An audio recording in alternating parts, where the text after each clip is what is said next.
Hello दोस्तों, जैसे आपको पता है हमूराबी टैबलेट एक इवेंट चला रही है unsung heroes of legal profession, और इसी सिलसिले में आज मैं आया हूँ धुले डिस्ट्रिक्ट कोर्ट में और मेरे साथ प्रवीण पाटिल जी हैं जो लास्ट 30 ईयर्स से क्लर्क का काम करते हैं वकीलों का और अलग अलग तरह के डिपार्टमेंट्स में हैंडल करते हैं। तो प्रवीण सर से बात करेंगे और जानेंगे ये पूरी हिस्ट्री कि 30 बरस पहले कैसे था, इस प्रोफेशन में वो कैसे आए, उसके पहले वो क्या करते थे। प्रवीण सर, पहिल्यांदा खूप खूप धन्यवाद की आपण वेळ दिला आम्हाला ह्याच्याकरता। तर सर मला थोडं सांगा की तुमची एक फॅमिली बॅकग्राऊंड सांगा, तुमचा जन्म, त्याच्यानंतर तुमचं शिक्षण आणि मग इथे आलात कसे तुम्ही ह्या क्षेत्रामध्ये। सर, माझं गाव खंडलाय, धुळे तालुक्यातलं। अच्छा। वडील सेक्रेटरी होते सोसायटीमध्ये। मग माझा जन्म झालाय नंदुरबारला। अच्छा। वडील तिथं सर्व्हिसला असल्यामुळे 5वी पर्यंतचं शिक्षण मी नंदुरबारला घेतलं। आम्ही 3 भाऊ, मी 2 नंबर। 5वी नंतरचं शिक्षण घेतल्यानंतर वडिलांची परत बदली झाली, वडिलांनी गावावर बदली करून घेतली। मग 7वी पर्यंत शिक्षण परत तिथं झालं गावावर खंडलायला। त्याच्यानंतर वडील धुळ्याला आले। सेक्रेटरी म्हणजे वडील सोसायटीचे असल्यामुळे वडिलांची आमची हालाकीची परिस्थिती, गरिबीची, वडिलांना 3-4 हजार रुपये पगार होता।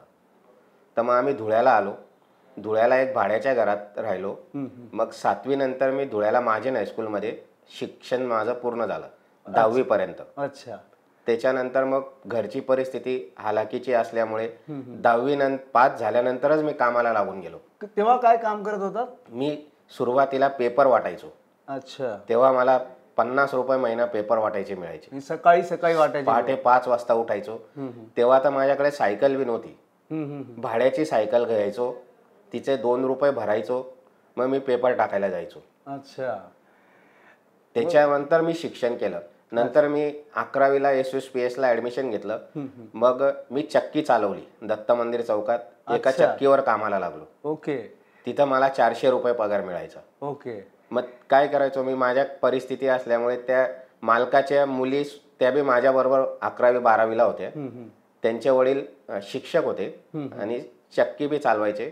मग मी ती चक्की चालवायचो। मग त्या मुलींचा अभ्यास झाला की मी ते पुस्तकं घ्यायचो, त्यांची पुस्तकं मी घ्यायचो आणि मग मी रात्री अभ्यास करून मी पेपर द्यायला जायचो।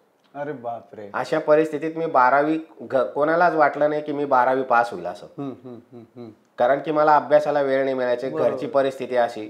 तर अशा परिस्थितीत मी 12वीला 42% पास झालो। मला सुद्धा गॅरंटी नव्हती की मी पास होईल असं।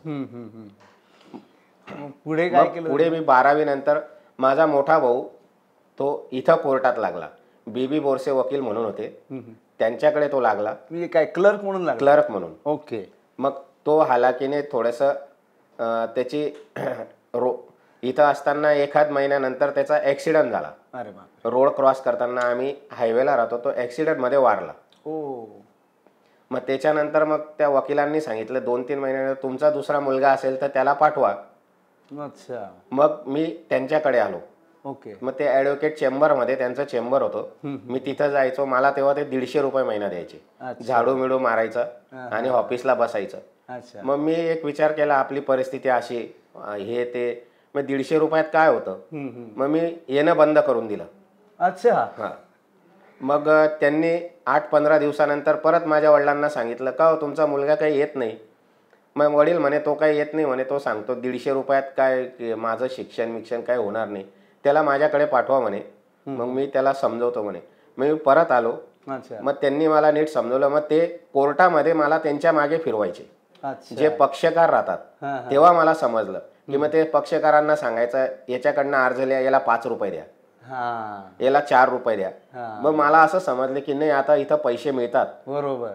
मग मी तेव्हापासून मग त्यांच्यासोबत फिरायला लागलो। मग असं करता करता मग मी इथं डेस्कवर आलो। मग MS पाटील वकील म्हणून आहेत, सिनियर वकील आहे, त्यांचं हिरे भवनला ऑफिस आहे, ते एकदम स्ट्रिक्ट आहेत। मग मी असंच वरंड्यावर फिरायचो। तेव्हा बुद्धी आपली हे नाही, तरुण वय, नवीनच लागलेलो होतो। मग ते मला 1-2दा रागवले, असा फिरतो का रे इकडे तिकडे। मग ते म्हणे माझ्याकडे काम करशील का?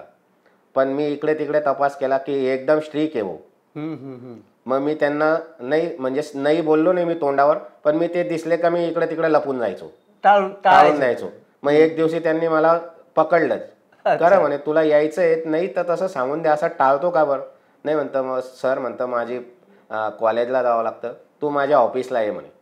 मग त्यांनी मला ऑफिसला घेऊन गेले. म्हणजे तुझं कॉलेज किती वाजता असतं? म्हणतं मी 10:30 वाजेपर्यंत कॉलेज असतं. 10:30 वाजेनंतर माझ्याकडे यायचं म्हणे. ते मला 350 रुपये पगार द्यायचे. अच्छा. 350 रुपये 10:30 वाजेपासून तर 6 वाजेपर्यंत. पण त्यांचं काम कसं करायचं, कामाची सिस्टीम, हे सर्व मी त्यांच्याकडनं शिकलो. शिस्त म्हणजे शिस्त. डायरीवर पहिले ऑनलाईन वगैरे काहीच नव्हतं. डायरीवर एक बी तारीख नसली की ते इतके बोलायचे, इतके रागवायचे. म्हणजे रोज संध्याकाळी त्यांना डायरी कंप्लीट पाहिजे. करेक्ट. उद्या सकाळीचे काय ब्रीफ आहे ते काढून ठेवले पाहिजे टेबलावर. तर एखादी वेळेस मग हलगर्जीपणाने राहून जायचं तर मला असं वाटायचं ते मला रागवतील, मी रात्री ब्रीफ काढायला येऊन जायचो. अच्छा. म्हणजे कामाची सिस्टीम त्यांच्याकडनं शिकायला. एक बी ते रोज सकाळी डायरी पाहिजे, आज कोणतं ब्रीफ राहिलं का, याने तारीख ओढली का. आणि त्यावेळी आता म्हणजे तुम्हाला हे जे फायलिंगचं वगैरे सगळं काम होतं हे तुमच्या सिनियरकडनं शिकलात का दुसरे कुठले तुमचे अजून सिनियर क्लर्क्स होते तेव्हा तिथे त्यांच्याकडनं शिकलात तुम्ही? मग मी डेस्कवर बसायला लागलो. त्यांचा डेस्क होता समोर. मग त्याच्यानंतर तर मग आमच्या शेजारी सिनियर गोटू नाना म्हणून बसायचे. भिका तात्यांच्या बी वयाचे जास्ती होते ते. अच्छा. मग त्यांच्याकडून थोडासा अर्ज वगैरे शिकलो. मग नंतर मी माझं स्वतःच शिकलो. मग त्याच्यानंतर मला 4-5 वकील भेटत गेले. मग त्याच्यानंतर माझ्या जीवनात एक चांगले व्यक्ती भेटले मला, महेंद्र भावसार म्हणून. मग त्यांच्याकडे मला भरपूर काही शिकायला मिळालं. अच्छा. त्यांच्याकडे मी आज फॅमिली मेंबर सारखा आहे. 29 वर्षापासून त्यांच्याकडे आहे. आणि त्यांची प्रॅक्टिस स्कूल ट्रिब्युनल, शाळा न्यायाधिकरण आणि चॅरिटी कमिशनर. अच्छा. म्हणजे ते कशी फायलिंग बांधायची या क्षेत्रातनं ते वेगळं होतं. करेक्ट. वेगळं फायलिंग होतं. मग त्यांनी मला त्यांच्या ऑफिसला ते सर्व शिकवलं की फाईल कशी बांधायची. शाळा न्यायाधीश म्हणजे काय ते तर मला काहीच माहिती नव्हतं. इकडची फील्ड वेगळी, तिकडची फील्ड वेगळी. चॅरिटी कमिशनर म्हणजे काय, धर्मदाय आयुक्त म्हणजे काय, हे त्यांच्याकडनं मला सर्व शिकायला मिळालं. तर आज मी त्यांच्या याच्याने एवढं काय आहे की ते डायरेक्ट माझ्याजवळ फाईल टाकून देतात. त्यांना काहीच बघायचं नाही, डायरेक्ट मॅटर चालवायला उभे राहतात. मी सर्व फाईल रेडी करून टेबलावर ठेवून देतो. अरे वा. म्हणजे जवळजवळ ड्राफ्टिंगच करता पूर्ण तुम्ही? सर्व रेडी फायलिंग त्यांना द्यायची. ते सर्व डायरेक्ट आर्ग्युमेंटला उभे राहतात. चॅरिटी कमिशनरची बी काय फाईल राहते सर्व त्यांना तयार करून देतो. अच्छा. आणि त्यांचं बी असं आहे, त्यांच्याकडे बी इतके ज्युनियर झाले पण त्यांचा विश्वास एवढा की नाही प्रवीणकडेच जायचं. त्यांचं एकच तत्व आहे. त्यांच्याकडे मोठे मोठे क्लायंट आहेत, चांगले म्हणजे मंत्री सर्व संस्था त्यांच्याकडे आहेत. प्रवीण मला कोणत्या पक्षकाराची तक्रार यायला नको की प्रवीणने जास्ती पैसे घेतले का काय. तर महाराजांच्या कृपेने आजपर्यंत माझी एकही तक्रार नाही. चांगली गोष्ट की प्रवीणने एवढे पैसे खाल्ले की प्रवीणने एवढे जास्ती खाल्ले. ते उलट गर्वाने सांगतात की आमचा कारकून चांगला आहे. अरे वा. म्हणजे ही एक सन्मान झालेला आहे तुमचा जवळजवळ. आणि मी आणि माझा सहकारी एक अनिल पाटील म्हणून आहे, आम्ही शेजारीच बसतो.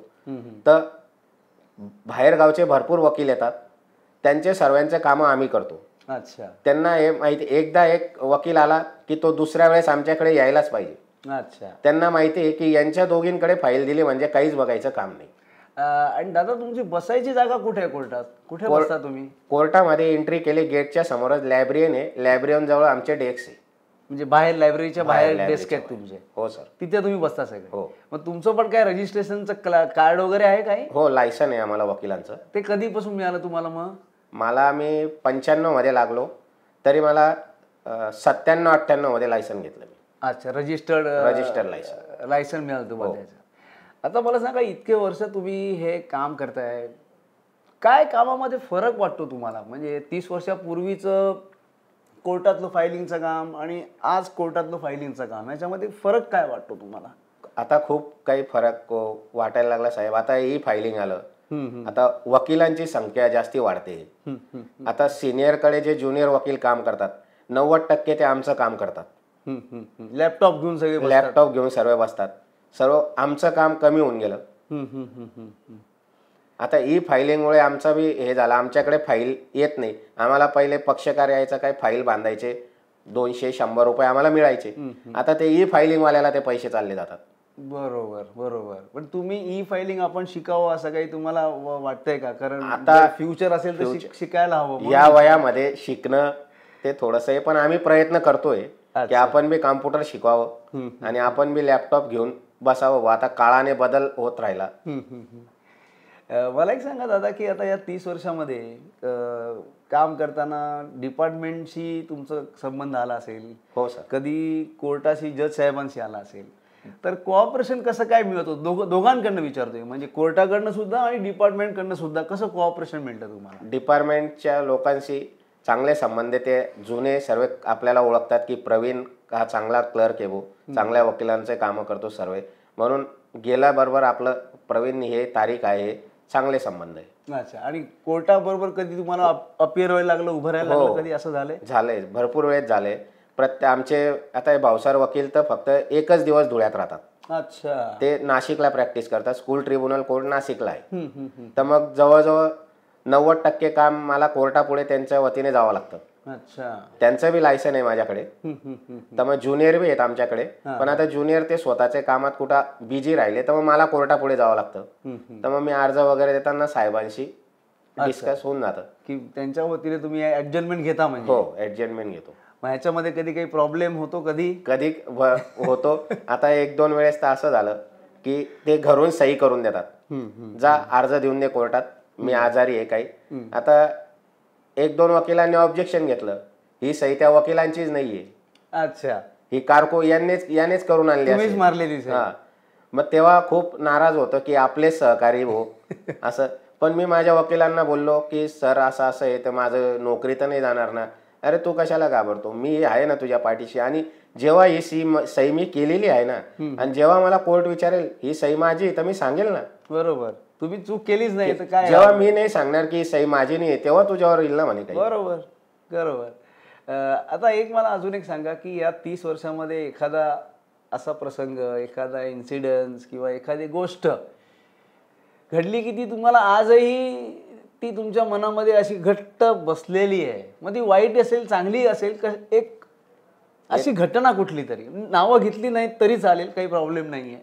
आता कसं आहे, कालांतराने सर थोडेसे माणूस 2 पैसे कमवलं का थोडंसं माझी सर्वांची अपेक्षा राहते की आपण हे करायला पाहिजे, ते करायला पाहिजे. तर मी काही 3-4 वर्षापूर्वी गाडी घेतली सेकंड हँड. अच्छा. 4 व्हीलर माझ्याच वकिलांकडनं मी ती घेतली. ते विकायला गेले होते, पण मी म्हणतो सर मला दिली तर बरं होईल. मग त्यांनी मला कमी याच्यात दिली. तर मग माझ्या एका वकिलांनी ते ग्रुपवर टाकलं की माझ्या कारकुनाने गाडी घेतली. तर बाकीच्या वकिलांनी कॉमेंट्स केले. तर ते माझ्या मनाला इतकं लागून गेलं की आपण यांच्यामध्येच काम करतो, हे करतो, पण ते काही नाही. आम्ही सर्वांचे कामं करतो, सर्व वकील लोक आम्हाला मानतात. आज त्यांच्या जीवावरच आमचं पोट भरतंय. बरोबर. हे म्हणजे कसं आहे माहिती आहे का, ही आपल्या दोघांची डिपेंडन्सी आहे. म्हणजे वकिलालाही कारकून हवं आणि कारकुनाला सुद्धा वकील. मग माझ्या वकिलांनी तेच सांगितलं, ज्यांनी ते व्हॉट्सअपला टाकलं, अरे आपली एक टीम वर्क आहे, तो बी आपला सहकारी आहे, उलट त्याने घेतला तर आपल्याला आनंद. करेक्ट. की माझ्या माणसाने काहीतरी केलं म्हणून माझ्या वकिलांनी ते टाकलं होतं. म्हणजे एका अर्थी बघायला गेलं तर जर एक कोर्ट क्लर्क गाडी घेतो, याचा अर्थ असा आहे की पहिल्यांदा वकील सक्षम आहे, वकील सक्षम असल्यामुळे कोर्ट क्लर्क अजून सक्षम झाला.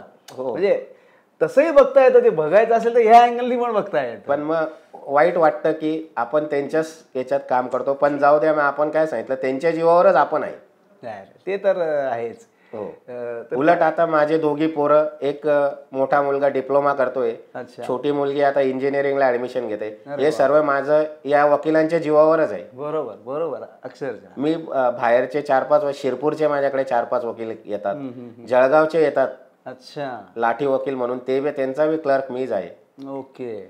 इथं मी 5-6 वकिलांचे काम करतो. नाही खरंच मी सांगतो ना की हे जे तुमचं काम आहे, ज्याला सपोर्ट सिस्टीम किंवा नवा शब्द त्याला आला, इकोसिस्टीम म्हणतात आता त्याला, तर खरंच की तुम्ही हे 30 वर्ष असं करताय आणि पुढेही असंच तुम्ही करत राहा. आणि आमची जी वकील मंडळी असतील, मग ती धुळ्यामधली असतील किंवा धुळ्याच्या बाहेरची असतील, या सगळ्यांना असंच सहकार्य करा. कारण आम्ही जेव्हा मुंबईवरनं येतो तेव्हा आम्हाला काहीच माहीत नसतं की तुमची प्रोसिजर काय आहे. आम्ही 100% तुमच्यावर डिपेंड असतो. तुम्ही जे सांगणार आम्हाला तेच बरोबर वाटणार आम्हाला. आणि सौदैवाने मला जेवढे मी वकिलांकडे काम करतो सर्व चांगले आहेत, सर्वांची प्रॅक्टिस चांगली आहे. नाही, चांगलं आहे ना. अशी त्यांची प्रॅक्टिस वाढव, तुमचीही वाढेल त्यांच्याबरोबर. त्यांच्या फायली वाढल्या की तुमच्या वाढतील. आता उलट त्या माझ्याजवळ जे डेस्कवर बसून झाले 2-3 वकील तर जज झाले. ते बी नाव काढतात की आम्ही प्रवीणमुळे शिकलो. क्या बात आहे. याच्यापेक्षा चांगली कॉम्प्लिमेंट्स काय पाहिजे. अर्ज कसे लिहायचे, कोर्टात कसं उभं राहायचं, हे सर्व ते आमच्यापासूनच शिकायचे. चला, खूप खूप चांगली गोष्ट आहे ही. तर ही तुमची जी अविरत सेवा तुम्ही देताय ती देत राहा. आमच्यातर्फे एक छोटस, आणि आता आमच्याकडनं काही दुसरं काम होणार नाही म्हणून आम्हाला तर आमची जिंदगी इथंच काढायची सर. नाही इथेच वकिलांच्या आशीर्वादावरच आमचं पोट भरतंय. इथेच काढा आणि ह्याच्यात प्रगती करा. हे छोटस एक टोकन आमच्यातर्फे तुम्हाला.